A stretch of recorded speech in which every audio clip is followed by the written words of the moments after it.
Hello everyone, Mitch from Draft FC here. Nice to see you all for the first time. This is our first step into the medium of video, and the reason why we are taking the plunge is because we want to give you a little peek behind the curtain of what you can expect if you are a fully fledged member at Draft FC. So for those who are thinking about signing up, this will give you a little peek into what you can expect, particularly in pre-season. I'm going to have a look through the draft room, which is where the rankings and all of our average draft positions are held. And for those who are already signed up, might just show you one or two features that you hadn't noticed yet.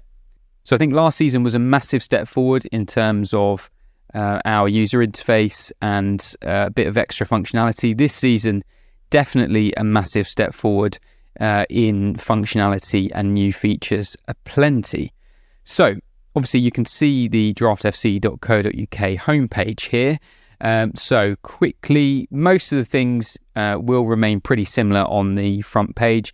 You'll still be able to access predicted lineups and our blog content for free on here. And of course, the podcast will remain business as usual, and that will be free. The biggest thing is if you are a member, is that all of the good stuff you will have to go through via our new web app. So if you've got Draft FC bookmarked, I would probably recommend switching it to the app here. So I'm just going to go into full screen to tidy this up and then click through to the app. So I'm already logged in, so it's going to take me straight through into the application, and it will load the draft room by default. There's a lot of data to dredge, so that will take a moment to come. So here it is.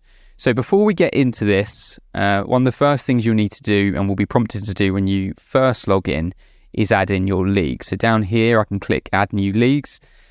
Now, initially, and at this time of year, most of you won't have done your draft yet. So there won't be a team ID to add in. So what you can do down here is tick I'm not in a draft league yet. You can also tick to say that you're using another format. Whichever one of these you do tick will still allow you access to all of the data that you might want. So for now, in pre-season mode, we can tick I'm not in a draft league yet. And what that does here, rather than providing your league ID, just says that you are not in a league yet. Okay, so let's go back to the draft room. So as it stands now, I'm in an 8-team league. You can see on this drop down at the box, but you can change this table to any league size to suit your needs. So 8 is the most common, 10 and 12 are also reasonably common, 6 as well. So what this table is doing, for those who have never logged in before, is a few things really. So obviously it let me full screen this so we can see it nicely. And let's make it so we've got plenty of rows to see. So obviously we've got the players on the left with their positions on the official FPL game, and then the columns really are where the interesting things are. So the first column here, fairly self-explanatory. This is our rankings, okay, and you can sort these easily. Just double-click on there, we'll sort those ascending. So now you've got them ranked how we have them. In the middle here is the official FPL draft ranks, just out of interest if you wanted to compare. And then over here in these next two columns are where our software really comes into its own. So global average draft position will essentially take every real world draft that's happened, and this is updated every day, and will average each player's draft position from those real life drafts. So if we sort by these, again, hasn't changed too much, which is pretty good. It says our rankings aren't too far off.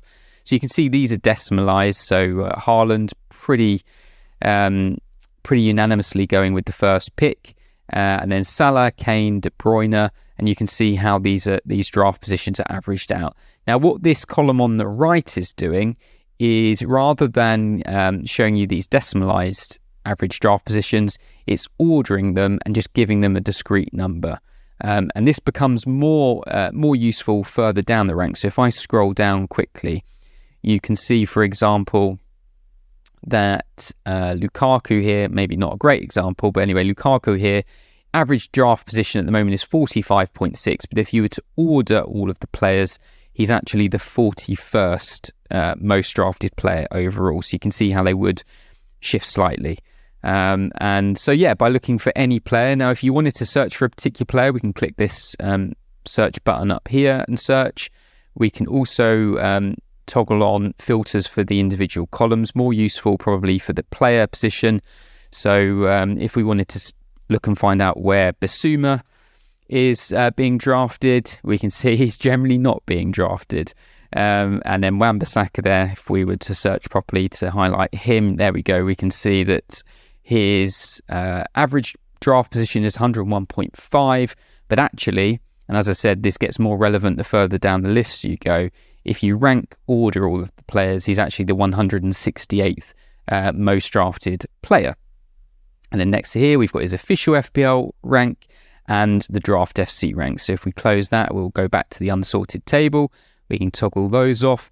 This feature here lets you show and hide the columns as you see fit. Now, for many of you, particularly experienced drafters, you may not care about the official FPL draft rank, so you can simply switch those off and it will hide that column.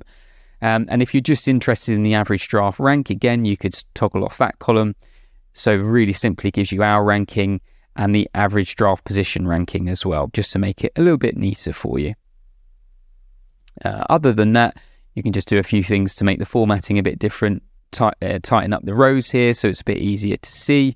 And down here, you can also select how many you want on the page at a time. But if you keep scrolling and cycling through the lists, every player in the game is on there. So let's come out of full screen for a second. Now, these are updated every day, as I said. So these positions will vary slightly as things change. And if we go to a 10-team league, for example, you can see these numbers shift ever so slightly as the average is ever so slightly different. So if we just scroll down here below the table, and something that I think even members who have already signed in and had a look at could miss is the player draft map function. So if I select player, it's probably easier to show than tell. Let's have a look at Kai Havertz. So we select Kai Havertz. And what this does is it gives us a breakdown of all the real-world draft picks that have selected Kai Havertz. So from looking at it as a sort of general view, gives you a sense of where his average position is. But we can also see that he's gone as high as 13, and in some league, possibly with funky rules, he's gone as low as 93rd. But generally, from eyeing these up, he's sort of going from around 20th to 40th and around this position. And say every single player in the game will have their own table. If I just select Yuri Tielemans, for example, as you'd expect, we're shifting down the draft picks a little bit here, a bit more spread out. Who's another interesting one? Let's have a look at Edouard for Crystal Palace. Again, as you would expect, we're not talking sort of second, third, fourth round, and it gives you a sense of where he's going. And say these will change depending on the league size that you have selected. If you're not really sure how many are going to be in your league, I would recommend starting with 8 or 10. 8 will have the most data. It's far and away the most common league size. And so you'll just you can see here how much more information you're getting for Edouard. Now, one of the downsides we used to have, particularly for 8-team leagues, was that a number of these leagues would end up pretty much dying after the first opening game weeks as players would lose interest. And we'd also get a lot of duff draft days, to be honest, which wouldn't give us a lot of helpful data. So what we're doing with the algorithm background this season is that if we notice that the draft is predominantly just auto drafting, which would go off the official FPL draft ranks, we are cutting that out of the data. So hopefully we are just using real world engaged draft managers to come up with these ranks. Now, just as a way of demonstration, let's assume that we've done our draft and we can see how that looks. So just for example, I'm going to add in Team IZ3, which is not a league I'm involved with, but is an example league I know has already drafted. And what this will do once it's worked is on the left where we have the drop down to select your league, you'll also still be able to select not in league, which will give you the option of running the full table as we could before. But let's keep it on League 3 and go back to the draft room. So obviously this league have already done their draft day now. Because they've already done their draft day, this table will now lock. So we don't have the drop down anymore. They are an 8-team league, as it says here at the top. And now what we have is a couple of extra columns. So if I full screen this again, so what we'll now have, as you can probably guess, is the team, the manager that's drafted each player, and also the draft ranking for your league as it went in the draft. So if we open this up again and get a good 30 or so picks, so you can sort by this draft. So in this draft, for example, Bruno Fernandes went 11th, Bowen went 17th. Not sure what's going on with poor guy here, because he drafted Potts and Dendoncker near the top. Obviously a bit of a troll going on there, but anyway, this is a real draft that's happened. Still have all the other data that we just went through, but now it's personalized to you. So if we come out, we still have, scroll down, we still have the player draft map to use as we want, but what we also now have is your draft day in table format. So we can scroll through all 15 rounds and you'll be able to see how your draft stacks up. Now, what this does do, as you'll see on the left now, because we are in a league, it's opened up the side panel a bit more because we're now kind of in season mode for this particular league. So now knowing who owns each player will feed directly into your squad planner and league analytics. So for example, when you're looking at the waivers, what used to be our global dashboard will now be personalized. So rather than just suggesting any old player, if the player is selected, it won't get flagged up. So we're also working on an expected points model, which will be ready any day now, which will feed directly into that. So the idea would be when you go into your squad planner, it will be able to recommend to you a free player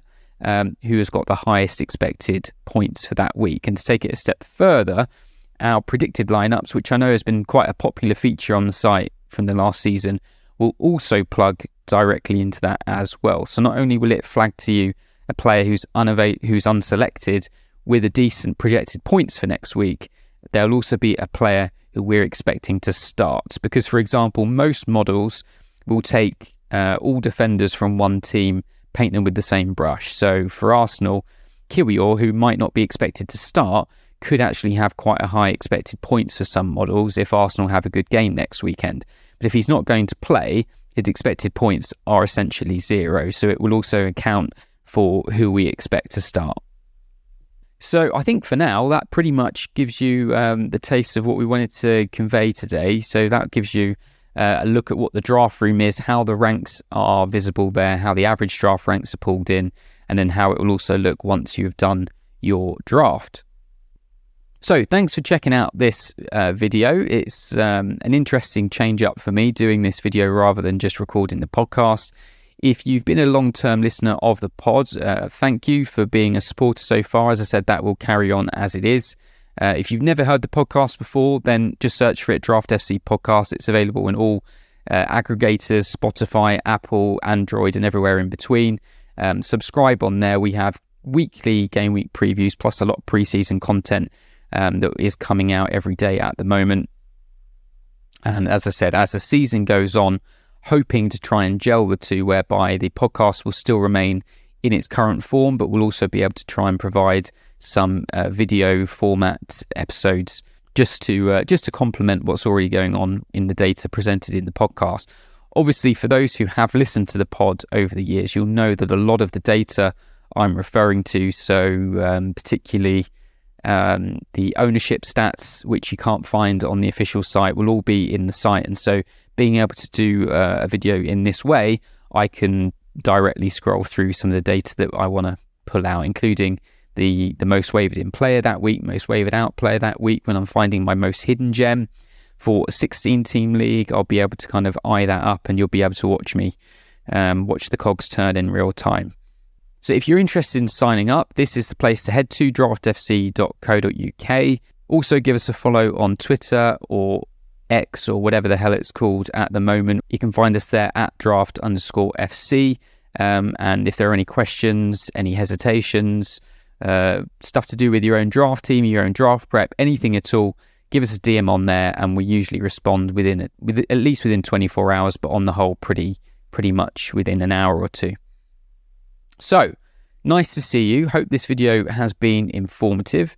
And as always, until next time, stay shook.